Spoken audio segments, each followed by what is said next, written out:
This now with Lorenzo Kamel, who's a professor of international history at the University of Turin and is joining us from Rome. Thank you so much, Professor, for being with us on Al Jazeera. From a historical perspective, how does this ceasefire and the push for disarmament fit into past attempts between Israel and the Palestinians? Are there any precedents that give us clues about what might happen next year? Yes, first of all, let's remind everyone that today is a crucial anniversary because on October 15, 1948, so precisely 77 years ago, the Israeli forces started the Operation Yoav in the Negev. And as a result of that operation, the number of refugees in Gaza rose from 100,000 refugees that arrived in previous months to 230,000 refugees, so more than double the number of refugees. And this changed the demographic balance in Gaza for good. At the time, Michael Gallant, that was the father of Yoav Gallant, the former Minister of Defense of Israel, that said that Palestinians are human animals, participated in that operation, the Operation Yoav, and named his son Yoav Gallant, precisely to celebrate the operation that changed for good the demographic balance in Gaza itself. That said, there are several presidents, and these presidents tell us that this agreement to a large extent is a facade.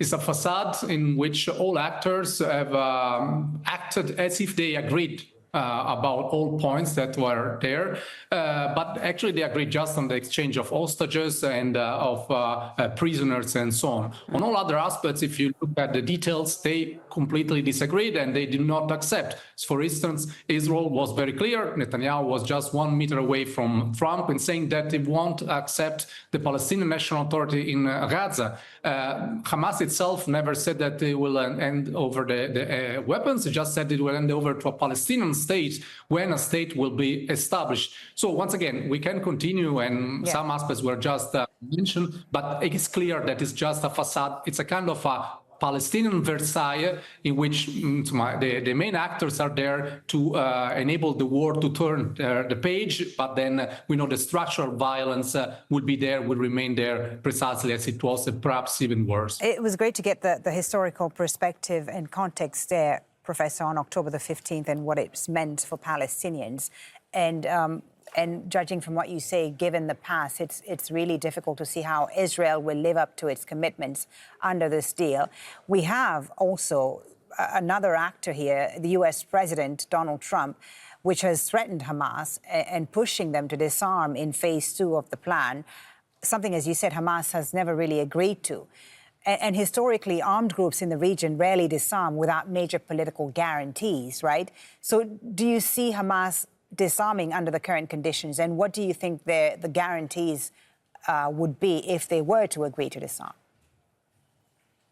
Yes, first of all, let's stress that both actors are not reliable. The difference is that while both actors are not reliable, we are in a context in which there is an occupying power and occupied population. So there is a clear imbalance there. Yeah, so but it's not a matter is of Israel the least reliable of the actors?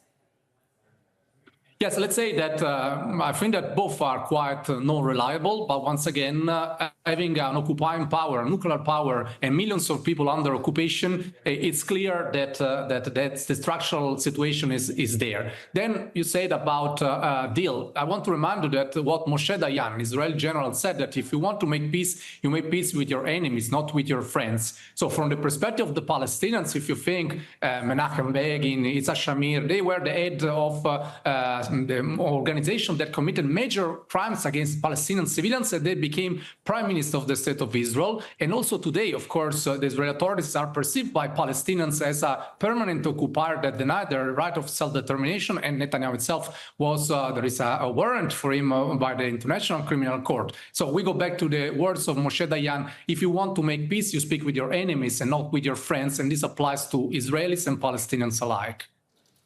Now, how might regional actors, Egypt and Qatar, who've mediated between Hamas and Israel, respond to the U.S.'s more unilateral push on disarmament of Hamas? How do you see regional actors intervening in the next phases of this plan?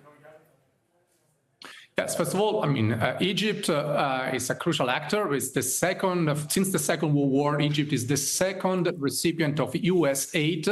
And the first one, of course, is Israel. And this huge amount of funds does not come, let's say, in a benevolent way. It's a way of controlling the country. And Assisi, to a large extent, besides being one of the worst and most despotic figures in the political level in the region, it's a figure that, to a large extent, besides some criticism, must abide to the interest of the US in the region. So in that sense, I would say that to a large extent, there is a huge gap between populations on the ground and many of the regimes in the region. Many of these regimes are bound to the interests of the US and Israel in this region, while millions of people in this region, of course, would like to shape a completely different path that takes into account the right of the people, the right, first and foremost, of the Palestinians.